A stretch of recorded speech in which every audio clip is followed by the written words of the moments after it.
70 की उम्र का एक आदमी कच्चा सोना बीनता है। वो बैठकर अपने खजाने को देखता है, लेकिन अचानक इस सोने में 6 डंक निकल आते हैं और बूढ़े आदमी के हाथ में डस लेते हैं। वो तुरंत उसे अपने हाथ से बाहर खींचता है। फिर अगले दिन आईने में देखते वक्त वो देखता है कि वो जवान होता जा रहा है।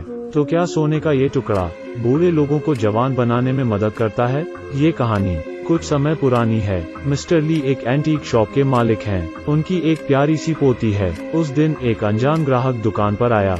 ऐसा लगता है कि वो कुछ ढूंढ रहा है। एक पुरानी मूर्ति के सामने खड़े होकर बिना कुछ कहे वो चला गया। पहले तो मिस्टर ली ने ज्यादा ध्यान नहीं दिया। अपनी पोती के साथ पजल खेलते हुए उस मूर्ति की आंख में एक कॉकरोच दिखा। इससे पोती डर गई।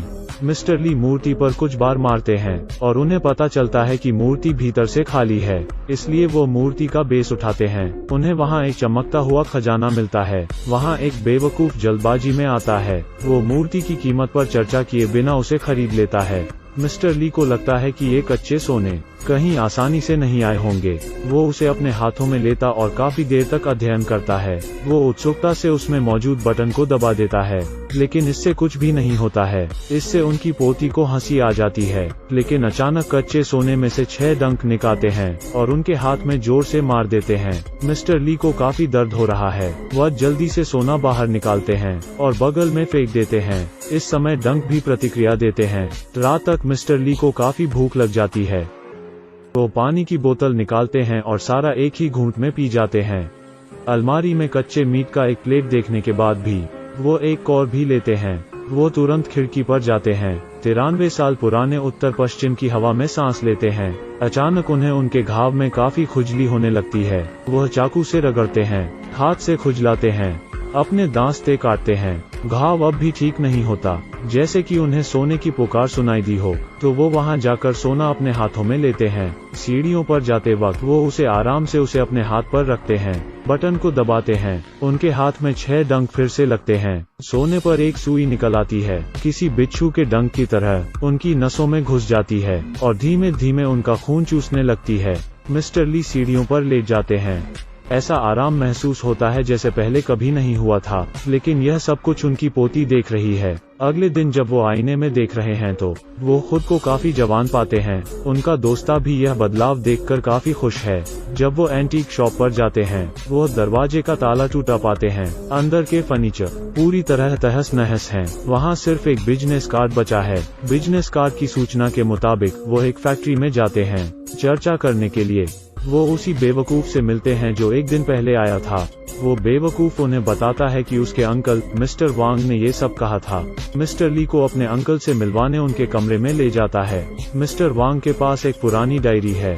मिस्टर ली को बताते हैं 400 साल पहले एक कारीगर था। उसने एक खास उपकरण बनाया था जो लोगों को अमर बना सकता है और उसका नाम डेविल्स क्लॉ रखा। लेकिन कुछ दशक पहले वो कारीगर अचानक मर गया। डेविल्स क्लॉ उस मूर्ति में छिपा हुआ था जो बिक रही थी और दुनिया में खोई हुई थी, और इस डायरी में दर्ज है डेविल्स क्लॉ के इस्तेमाल करने का तरीका। मिस्टर ली ऐसे नाटक करते हैं जैसे उन्हें कुछ पता नहीं। मिस्टर वांग मिस्टर ली से कहते हैं कि वो मरने वाले हैं, इसलिए उन्हें डेविल्स क्लॉ इस्तेमाल करना है अपनी उम्र बढ़ाने के लिए। वो बात करते करते मिस्टर ली का लाया हुआ डब्बा ले लेते हैं। मिस्टर वांग मिस्टर ली के हाथ को भी देखते हैं, जो घाव डेविल्स क्लॉ के इस्तेमाल से हुआ है। वो मिस्टर ली पर चिल्लाते हैं और उन्हें मूर्ख कहते हैं, क्योंकि उन्हें पता है कि अगर इस्तेमाल किया हुआ डेविल्स क्लॉ है तो इसकी कीमत चुकानी पड़ेगी। फिर वो बेवकूफ को मिस्टर ली को ले जाने के लिए कहते हैं, लेकिन बक्से में सिर्फ 2 टूटे ताले हैं। मिस्टर ली को अचानक एक चमकता हुआ सोने का खजाना मिल जाता है। पता चलता है कि बस रख देने से वो खून चूसता है और इससे आप पूरा तरह रिकवर कर सकते हैं। बाद में वो उस पर निर्भर होते जाते हैं, लेकिन इसके बाद उसे इसकी बड़ी कीमत चुकानी पड़ती है। उस दिन वो और उसका दोस्त नए साल का जश्न मना रहे हैं। अगले टेबल पर बैठा इंसान को शायद सुंदरता दिख गई है। उसकी नाक से खून नहीं रुक रहा है। मिस्टर ली अचानक खड़े हो जाते हैं। जाते खून की गंध उन्हें अजीब तरह से रोमांचित करती है, तो वो उस आदमी का पीछा करते हैं। जब वो टॉयलेट में पहुंचते हैं, जमीन पर बिखरा हुआ खून देखकर मिस्टर ली जमीन पर लौटने लगते हैं, उसे बार बार चाटते हैं। इस समय मिस्टर बेहोश हो जाते हैं। जब वो जागते हैं, वो उस बेवकूफ को अपने बगल में बैठा पाते हैं। वो मिस्टर ली कार से बाहर खींचता है और उन्हें मारता है। वो मिस्टर ली से पूछता है, इस डेविल्स क्लॉ का क्या काम है? मिस्टर ली उसे बताते हैं इससे उम्र बढ़ सकती है। वो बेवकूफ तेजी से हंसता है।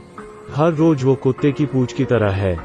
अपने अंकल का आदेश मानता है ताकि उनकी जायदाद उसे जल्दी मिल जाए। उसके अंकल को डेविल्स क्लॉ का ख्वाब भी नहीं देखना चाहिए, इसलिए वो मिस्टर ली को कार में लॉक कर देता है और कार को पहाड़ी से नीचे धकेल देता है। मिस्टर ली की बनावटों को देखकर ऐसा लगता है कि वो अब और नहीं जी सकते।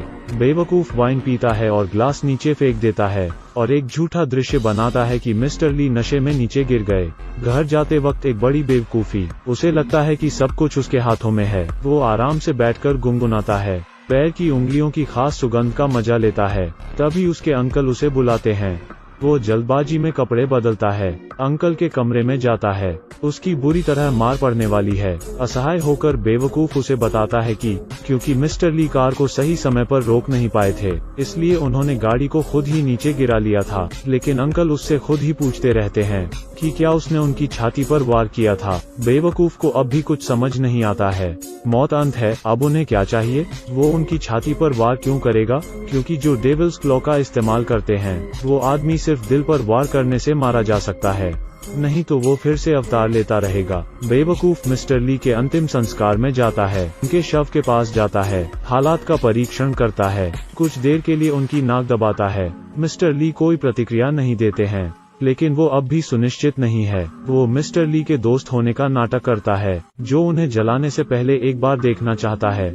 लेकिन अब मिस्टर ली शमशान में ले जाए जा चुके हैं। बेवकूफ शमशान की ओर देखता है और जोर से हंसता है, लेकिन उसे यकीन नहीं होता मिस्टर ली जल्द ही वहां से निकल आए। मिस्टर ली को उनकी मौत के तुरंत बाद जला दिया गया था, लेकिन शायद इस यंत्र में कोई दिक्कत है। एक आदमी नीचे इसे देखने जाता है। इसे ठीक करने के बाद आग जलती है, लेकिन अब मिस्टर ली पहले ही बाहर आ चुके हैं।